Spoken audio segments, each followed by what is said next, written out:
வணக்க மக்களே, நீங்கள் பாரு கேட்குறது மொக்க கமெண்ட்டி. நான் உங்கள் ஹோஸ்ட் எல்லாருமே ஷசாம் 2 டேல வந்து பார்த்துருப்பீங்கன்னு நினைக்கிறேன். ரொம்பவே இன்ட்ரெஸ்டிங்காக இருக்குது, ரொம்பவே ஃபன்னியாக இருக்குது அப்படின்னு சொல்ல முடியும். ஸோ இதுலேருந்து தெரிஞ்சுக்கிற இன்னொரு விஷயம் என்னென்னு பார்த்தீங்கன்னா, நம்ம டிசி வந்து கொஞ்சம் கொஞ்சமாக ட்ராக் வந்து மாற்றுறாங்க. ப்ரீவியஸாக டார்க்கான மூவிஸ்லாம் பண்ணிட்டு இருந்தாங்க. இப்போ வந்து பார்த்தீங்கன்னா நம்ம அக்வாமேன் ரொம்பவே காமிக்கலாக ரொம்பவே ஃபன்னியாக தான் எடுத்துகிட்டு போயிருந்தாங்க. அதே மாதிரி தான் இந்த ஷசாம் இது வந்து சூப்பர் ஃபன்னியாக இருக்குது.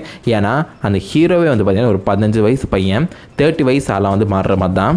ஸோ அதை வந்து பெர்ஃபெக்டாக நெயில் பண்ணியிருக்காரு நம்ம ஜக்காரி லெவி. அவர் வந்து பார்த்திங்கன்னா பெர்ஃபெக்டாக ஒரு 15 வயசு பையன் என்னென்னலாம் செய்வார்னு சொல்லி நல்லா டீட்டெயிலாக அனலைஸ் பண்ணி அதே மாதிரி நடிச்சிருக்காரு சொல்ல முடியும். சூப்பராக நடிச்சிருக்காரு. ஸோ அந்த ஷசாம் படம் கூட மேபி நம்ம அக்வாமேன் அளவுக்கு கலெக்ஷன் பண்ணுமான்னு தெரியல. ஏன்னா ரொம்பவே கம்மி பட்ஜெட் தான் இந்த படம். அதனால் அதை ப்ரொஜெக்ட் பண்ணுற அந்த மெயின் ஃபீஸும் வந்து பார்த்திங்கன்னா ரொம்பவே கம்மியாக தான் இருக்குது.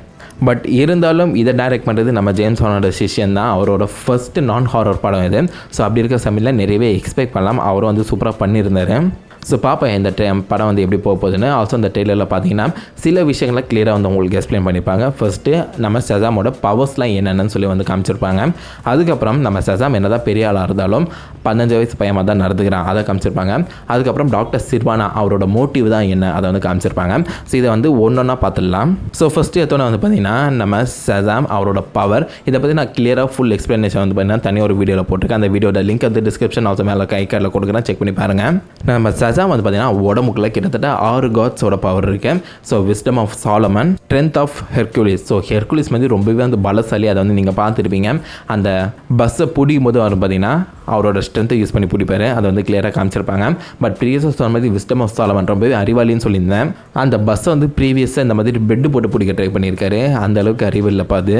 பட் என்னதான் இருந்தாலும் ஒரு 15 வயசு பையன் அப்படி தான் நடந்துப்பான். அதுக்காக அவனை வந்து மன்னிச்சு விட்டுடலாம். அதுக்கப்புறம் stamina of Atlas and power of Zeus. So Zeus வந்து உங்களுக்கு நல்லாவே தெரியும், காட் ஆஃப் தண்டர்னு சொல்ல முடியும். நம்ம காட் ஆஃப் தண்டர் தோர் தானே அப்படின்னு நீங்கள் கேட்பீங்க. தோருக்கும் ஆக்சுவலாக எங்கே ஒரு சின்ன கனெக்ஷன் இருக்குது. அது இன்னும் கொஞ்சம் நேரத்தில் வந்து பார்த்துடலாம். ஸோ ஜூஸ் வந்து பார்த்தீங்கன்னா கடவுளுக்கெல்லாம் கடவுள் கிரீக்கில் வந்து. ஆல்சோ அவர் வந்து பார்த்தீங்கன்னா இந்த லைட்னிங் போல்ட் வந்து அவரோட மிகப்பெரிய பவராக இருக்கும். ஸோ அதை வந்து கிளியராக நிறைய விஷயத்தில் நிறைய இடத்துல வந்து காமிச்சிருக்காங்க.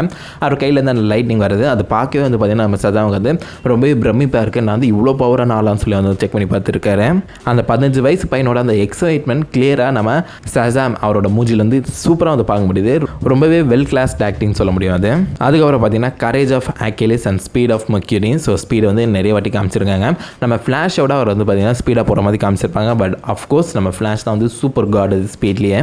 நம்ம ஃப்ளாஷுக்கு ஒரு தனி மூவி வரப்போது அதை பற்றின நிறைய டீட்டெயில்ஸ் வந்து கிடச்சிருக்கு. அதை கண்டிப்பாக நான் உங்களுக்கு அடுத்த ஒரு வீடியோவில் எக்ஸ்பிளைன் பண்ணுறேன். ஸோ இந்த மாதிரி ஷசாம் அந்த பேருக்கு ஏற்ற மாதிரி அவங்க ஃபுல் பவர் வந்து இதில் மென்ஷன் பண்ணி காமிச்சிருக்காங்க. படம் ஃபுல்லாக அதுதான் வந்து நீங்கள் மோஸ்ட்லி எக்ஸ்பெக்ட் பண்ணலாம். ஸோ அந்த பவரை வந்து டெஸ்ட் பண்ணும்போதெல்லாம் வந்து பார்த்திங்கன்னா நம்ம ஃப்ரெடி வந்து கேமராவில் அதை ஷூட் பண்ணிகிட்டு இருக்காரு. மேபி தனக்குன்னு ஒரு சூப்பர் ஹீரோ படம் இதுக்கு ட்ரை பண்ணுறாரு என்னமோ. ஏன்னா நம்ம ஃப்ரெடி வந்து பார்த்திங்கன்னா ஒரு சூப்பர் ஹீரோ என்தூசியஸ்ட். அதை வந்து பார்த்திங்கன்னா சூப்பர் ஹீரோ பற்றின எல்லா விஷயங்களும் அவர் வந்து தெரிஞ்சிருக்கு. இப்போ தன்னோட ஃப்ரெண்டே வந்து பார்த்திங்கன்னா நம்ம சூப்பர் ஹீரோவாக இருக்க விஷயம் தெரிஞ்சுட்டு அப்புறம் சும்மா இருப்பார். அவர் சும்மா இறங்கி போது விளையாடிடுவார். அவனோட பலத்தை அவனோட ஸ்பீட் எல்லாத்தையும் செக் பண்ணிட்டு இருக்காரு. ஒரு கட்டத்தில் வந்து பார்த்திங்கன்னா உன்னால் ஒரே ஜம்பில் இந்த பில்டிங் வந்து தாண்டி குதிக்க முடியுமான்னு சொல்லி கேட்குறாரு. இது வந்து ப்ரீவியஸாக நம்ம சூப்பர்மேன் ஃபஸ்ட்டு இன்ட்ரடியூஸ் செய்யும்போது அவரால் வந்து பறக்க முடியாது. அவர் வந்து பார்த்தீங்கன்னா ரொம்ப ஹைட்டாக ஜம்ப் பண்ணுவார். ஸோ இதை ரெஃபரன்ஸ் பண்ணுற விதமாக தான் இருந்திருக்கு. இப்படி அப்பப்போ வந்து பார்த்தீங்கன்னா சின்ன சின்ன ஈஸ்டர் எக்ஸ் வந்து காமிச்சிட்டு இருக்காங்க. ஆல்சோ ப்ரீவியஸாக சொன்ன மாதிரி நம்ம ஷசாம் வந்து பார்த்தீங்கன்னா ஒரு 15 வயசு பையன் தான். ஸோ அப்படி இருக்க சமயத்தில் நிறைய விஷயங்கள் வந்து பார்த்தீங்கன்னா 15 வயசு பையன் பண்ணுற மாதிரி தான் இருக்குது. ஃபார் எக்ஸாம்பிள் அந்த பஸ்ஸை வந்து பிடிக்கும்போது கீழே வந்து பெட் போட்டிருக்காரு. 15 வயசு பையன் அப்படி தான் வந்து யோசிப்பான். அதுக்கப்புறம் இந்த மாதிரி அந்த டாய் ஸ்டோரில் வந்து ஃபைட் நம்ம சிவான கூட ஃபைட் நடக்கும்போது அவர் பார்த்தீங்கன்னா பேட்மேன் அந்த டாயை தூக்கி அவனை போய் புடி பேட்மேன் சொல்லி அனுப்புகிறாரு. ஸோ நம்மளும் அப்படி தான் வந்து பண்ணுவோம். கையில் கிடக்கிறத தூக்கி அடிச்சிருவோம் பக்கத்தில் இருக்க மேலே. அதுக்கப்புறம் தன்னோட பவர் என்னென்னு தெரியாமல் அதை வச்சு விளையாடிட்டு இருக்க மாதிரி காமிச்சிருக்காங்க. அஃப்கோர்ஸ் நம்மகிட்ட பவர் கிடச்சிச்சுன்னா 15 வயசில் இப்படி தான் வந்து விளையாடிட்டு இருப்பேன். நான் எவ்வளோ பெரிய பவர் நாள் பார்த்தியா அப்படி சொல்லி வந்து கிண்டல் பண்ணிட்டு இருப்போம். ஸோ இந்த மாதிரி நிறைய விஷயங்கள் வந்து ஒரு 15 வயசு பையன் பண்ணுற மாதிரி காமிக்கிறாங்க. இது கண்டிப்பாக தேட்டரில் வாங்கும்போது சூப்பர் இன்ட்ரெஸ்டிங்காக இருக்கும். ஆல்சோ ஒரு இடத்துல இவன் வந்து ஒரு சூப்பர் ஹீரோனோட பேர் என்னென்னு பார்த்தீங்கன்னா கேப்டன் ஸ்பார்க்கிள் ஃபிங்கர்ஸ் அப்படின்னு சொல்லுவாங்க. கேப்டன் சொல்லும்போது நான் வந்து கேப்டன் மார்வல்னு சொல்லுவாங்களோ அப்படின்னு சொல்லி எதிர்பார்த்திருந்தேன். அஃப்கோர்ஸ் எல்லாருக்குமே தெரிஞ்சிருக்கும் நம்ம ஷசாமோட ஒரிஜினல் நேம் அவர் கிரியேட் பண்ணுவது பார்த்தீங்கன்னா கேப்டன் மார்வல்னு சொல்லி தான் பேர் வச்சிருந்தாங்க. அதுக்கப்புறம் இப்போ நியூ 52 தான் ஷசாம் சொல்லி மாற்றினாங்க. இது வந்து ரொம்பவே இன்ட்ரெஸ்டிங்காக இருந்துச்சு கேட்கும்போது.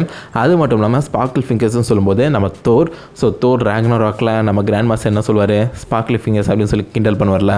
ஆல்சோ இவரும் வந்து பார்த்தீங்கன்னா காட் ஆஃப் தண்டர், அவரும் காட் ஆஃப் தண்டர். ரெண்டு காட் ஆஃப் தண்டரையும் பார்த்தீங்கன்னா மேட்ச் பண்ணுற மாதிரி காமிச்சிருக்காங்க. சும்மா ஒரு ரெஃபரன்ஸாக இருக்கலாம், இல்லை ஈஸ்டர் எக்காக இருக்கலாம். பட் இருந்தாலும் கேட்கறதுக்கு நல்லா இருக்கு. இந்த மாதிரி நிறைய இன்ட்ரெஸ்டிங்கான விஷயங்கள் வந்து பார்த்திங்கன்னா அந்த ட்ரெயிலர்லேயே ரொம்ப ஃபன்னியாக வந்து காமிச்சிருக்காங்க. இப்போ வந்து நம்ம டாக்டர் சிர்வானா கிட்ட வருவோம். ஸோ டாக்டர் சிர்வானா வந்து பார்த்திங்கன்னா நம்ம பில்லி பேக்ஸ்டருக்கு முன்னாடியே வந்து பார்த்திங்கன்னா அந்த கேவுக்குள்ளே வந்திருக்காரு. என்னடா சொல்கிற அப்படின்னு கேட்பீங்க. ப்ரீவியஸ் ஒரு ட்ரெயிலர் காமிச்சாங்க. அந்த ட்ரெயிலர் ஸ்பெசிஃபிக்காக ஒரு ஷார்ட்டில் மட்டும் பார்த்திங்கன்னா வேற ஒரு பையன் வந்து உள்ளே போகிற மாதிரி காமிச்சிருக்காங்க. ஸோ ஒருவேளை நம்ம டாக்டர் சிர்வானா சின்ன வயசில் இந்த மாதிரி ப்ரீவியஸாக அந்த கேவ் வந்து கண்டுபிடிச்சி விசார்ட் கிட்ட ஹெல்ப் கேட்டு போயிருக்கலாம். ஸோ விசார்ட் வந்து பார்த்திங்கன்னா நீ வந்து சூஸ் ஆனோன்னு கிடையாது, நீ வந்து வர்த்தி கிடையாது, உனக்கு இந்த பவர்லாம் தர முடியாதுன்னு சொல்லி பொழுக்குன்னு பூஞ்சிலே விட்டு அமைச்சிருக்கலாம். ஸோ அதனால தான் அவரோட கண் வந்து பார்த்திங்கன்னா அந்த மாதிரி இருக்குது. பட் ஒரிஜினல் காமி புக்கில் வந்து பார்த்திங்கன்னா அது கம்ப்ளீட்டாக டிஃப்ரெண்ட்டு. நம்ம பிளாக் ஆடமால் தான் அவருக்கு வந்து லைட்டாக அந்த கிராக் வந்து வந்திருக்கும். ஸோ பிளாக் ஆடத்தை இந்த படத்தில் வந்து காமிப்பாங்களான்னு கேட்டிங்கன்னா மேபி இந்த போஸ்ட் கடிச்சிலும் சின்னதாக ஒரு டீஸ் மாதிரி பண்ணலாம். பட் பிளாக் ஆட படம் கண்டிப்பாக வரும். நம்ம ராக் தான் வந்து பார்த்திங்கன்னா பிளாக் ஆடமாக நடிக்க போகிறாரு. பட் எப்போ வரும் எப்படி வரும்னு யாருக்குமே தெரியாது. நம்ம வெயிட் பண்ணி தான் பார்க்கணும். கண்டிப்பாக இந்த படத்தில் வந்து பிளாக் ஆடமாக நம்ம ராக் வந்து காமிக்கவே மாட்டாங்க. அதை நீங்கள் நோட் பண்ணி வச்சுக்கோங்க. ஸோ இப்போ பேக் டு த பாயிண்ட், நம்ம டாக்டர் சிர்வானா வந்து பார்த்தீங்கன்னா மேபி அந்த மாதிரி தான் அவரோட கண் வந்து இந்த மாதிரி மேஜிக்காக வந்து மாறி இருக்கலாம். அதுக்கப்புறம் தன்னை சின்ன வீட்டில் இந்த மாதிரி மாற்றி விட்டு அந்த விசார் வந்து எப்படியாவது பழி வாங்கி ஆகணும் அப்படின்னு நினச்சி கொஞ்சம் கொஞ்சமாக அவரோட பவர் வந்து பார்த்தீங்கன்னா அவர் வந்து கற்று மாஸ்டர் ஆகிருக்கலாம். அதுக்கப்புறம் நம்ம ஷசாம் வந்து அவருக்கு வந்து தெரிஞ்சிருக்கணும். ஷசாமை பார்த்தோன்னே அவருக்கு வந்து சின்னதாக ஒரு பொறாமை வந்திருக்கலாம். ஏன்னா தன்னை வந்து இந்த மாதிரி ஒர்த்திலன்னு சொல்லி ரிஜெக்ட் பண்ண விசார் வந்து இந்த மாதிரி இவனை சூஸ் பண்ணியிருக்காங்களே, இவனை அவ்வளோ பெரிய ஆளான்னு சொல்லி மேபி அவர் கூட சண்டை மாதிரி காமிச்சிருக்கலாம். ஒரு ஜெல்லஸ் ஒரு பொறாமையில் வர சண்டையாக கூட அதை வந்து காமிக்கலாம். சும்மா ஒரு கெஸ்ஸிங் தான். எதுவாக இருந்தாலும் நம்ம வந்து கெஸ் பண்ண தான் முடியுது. ஏன்னா இந்த படத்தோட கதை வந்து பெருசாக அந்த ட்ரெய்லரில் வந்து காமிக்கலாம். அதுவே ஒரு மிகப்பெரிய ப்ளஸ் பாயிண்ட் தான். எனக்கு தெரிஞ்சு ரொம்பவே எக்ஸ்பெக்டேஷன் எதுவுமே இல்லாமல் இந்த படத்தை போய் பார்க்கலாம். அதுக்கப்புறம் ஒரு கட்டத்தில் எனக்கு தெரிஞ்சு விசார்ட் வந்து அவர் கொன்னுட்டாரோ அப்படின்னு தான் நான் நினைக்கிறேன். ஏன்னா இந்த இடத்துல வந்து பார்த்தீங்கன்னா நம்ம விசார்டோட ஸ்டாஃப் வந்து அவரோட கையில் இருக்குது. ஆல்சோ இந்த இடத்துல அவருக்கு வந்து பார்த்தீங்கன்னா ரொம்ப ஓவர் பவர் வந்து காமிச்சிருக்காங்க. மேபி இருக்கலாம் விசார்ட் வந்து கொண்டு அவரோட ஸ்டாஃப் வந்து எடுத்து எதுக்கு அவரோட ஸ்டாஃப் எடுக்கிறாருன்னு பார்த்தீங்கன்னா அந்த 7 டெட்லி சின்ஸ் வந்து ரிலீஸ் பண்ணுறதுக்காக. ஸோ நம்ம விசார்ட் இருக்க இடத்துல வந்து பார்த்தீங்கன்னா சுற்றி அந்த 7 டெட்லி சின்ஸ் வந்து காமிச்சிருப்பாங்க. இந்த 7 டெட்லி சின்ஸும் இடத்துக்குலாம் வந்துச்சுன்னா அவ்வளோதான், சும்மா கலாச்சி விட்டுட்டு போயிட்டே இருக்கும். எனக்கு தெரிஞ்சு கடைசியாக அட்லீஸ்ட் ஒரு டெட்லி சின்னாவது அவர் வந்து ரிலீஸ் பண்ணுற மாதிரி இருக்கலாம். அதுக்கப்புறம் நம்ம ஷசாம் வந்து தன்னோட பவர் வந்து பார்த்தீங்கன்னா ஃபுல்லாக கண்ட்ரோலுக்கு எடுத்துகிட்டு வந்து இந்த மாதிரி அந்த டெட்லி சின்னை திருப்பி அவரோட இடத்துக்கு கூட்டு போய் வச்சிருக்கலாம். ஏன்னா இதை பாதுகாக்கிற வேலை தான் வந்து பார்த்தீங்கன்னா நம்ம விசார்ட் வந்து இந்த மாதிரி ஷசாம் கிட்ட கொடுத்துருக்காரு. ஆல்மோஸ்ட் தன்னோட வாட்ச்மேன் போஸ்ட்டை இந்த மாதிரி ஷசாம் கிட்ட கொடுத்த மாதிரி தான் இப்போ அந்த 7 டெட்லி சின்ஸையும் யாருமே வந்து ரிலீஸ் பண்ண முடியாமலுக்கு பாதுகாத்துக்கிற வேலை தான் வந்து பார்த்தீங்கன்னா நம்ம ஷசாம் வந்து பண்ணிட்டு இருக்க போகிறாரு. தன்னோட வாழ்நாள் ஃபுல்லாக இதை தான் வந்து நடக்க போகுது. அது மட்டும் இல்லாமல் நம்ம பில்லி பேக்ஸன் பார்த்தீங்கன்னா ஷசாம் ஃபார்மில் இருக்கும்போது அவர் வந்து பல வருஷங்கள் 10,000 20,000 வருஷங்கள் கூட பார்த்தீங்கன்னா உயிரோட இருக்கலாம். அவர் நார்மல் இயர்ஸுக்கு வந்துட்டாருன்னா ஈஸியாக வந்து இறந்து போயிடுவார். ஸோ எந்த அளவுக்கு அவரோட ஷசாம் ஃபார்மில் இருக்காரோ அந்த அளவுக்கு அவருக்கு வந்து இமோர்டாலிட்டியும் இருக்குது. அதுக்கப்புறம் பார்த்தீங்கன்னா ஷசாம் அந்த வார்த்தை வந்து பார்த்தீங்கன்னா ஒரு மந்திர வார்த்தை மாதிரி தான், ஒரு ட்ரிகர் பண்ணுற வார்த்தை மாதிரி தான். அது வந்து அவரோட சூப்பர் ஹீரோ நேம் கிடையாது. பட் எனக்கு தெரிஞ்சு இந்த மூவியில் தன்னோட பேரை ஷசாம் சொல்லியே வந்து அவர் வந்து மாற்றிருக்கலாம். இன்னும் ஸ்பெஷல் விஷயம் என்னென்னு பார்த்தீங்கன்னா அவர் எப்பப்பெல்லாம் ஷசாம் சொல்கிறாரோ அப்போ வந்து பார்த்தீங்கன்னா நார்மல் ஹியூமன் பீயிங்காக வந்து மாறிடுவார். ஸோ மோஸ்ட்லி அவர் வந்து ஷசாம் அப்படி சொல்கிறது வந்து நீங்கள் பார்க்க மாட்டீங்கன்னு நினைக்கிறேன். அவர் வந்து ஹீரோவாக மாறும்போது மட்டும்தான் இந்த ஷசாம் சொல்லி மாறுவார். அதுக்கப்புறம் இன்னொரு இன்ட்ரெஸ்டிங்கான விஷயம், நம்ம பில்லி பேக்ஸ்டனோட இந்த ஃபேமிலி வந்து காமிக்கிறாங்க. ஸோ உங்களுக்கு நல்லாவே தெரியும் இந்த மாதிரி பில்லி மேக்ஸ்டன் மட்டும் கிடையாது, இந்த மாதிரி ஷசாம் அவர் மாதிரி கூட இருக்க எல்லாருமே வந்து ஷசாம் வந்து மாறி இருப்பாங்க. ஸோ இவங்க வந்து மேபி ஃபியூச்சரில் வரப்போகிற படங்களில் ஷசாமாக மாறதுக்கான வாய்ப்புகள் கொஞ்சம் அதிகமாக இருக்குது. இப்போ எல்லாருமே ரொம்ப சின்ன பசங்களாக இருக்காங்க. அஃப்கோர்ஸ் நம்ம பில்லி பேக்ஸ்டன் பார்த்தீங்கன்னா ரொம்ப சின்ன பையன் தான். பட் இருந்தாலும் அவங்களே ரொம்ப குட்டியாக இருக்காங்க. மேபி மாறலாம், மாறாமலேயும் போகலாம். நம்ம விசார்ட் எப்படி ஷசாம் பவர் கொடுத்தாரோ அதே மாதிரி ஷசாம் வந்து பார்த்திங்கன்னா இவங்களுக்கு வந்து பவர் கொடுக்கலாம். ஸோ அதை வந்து எப்படி காமிக்க போகிறாங்கன்னு தெரியல.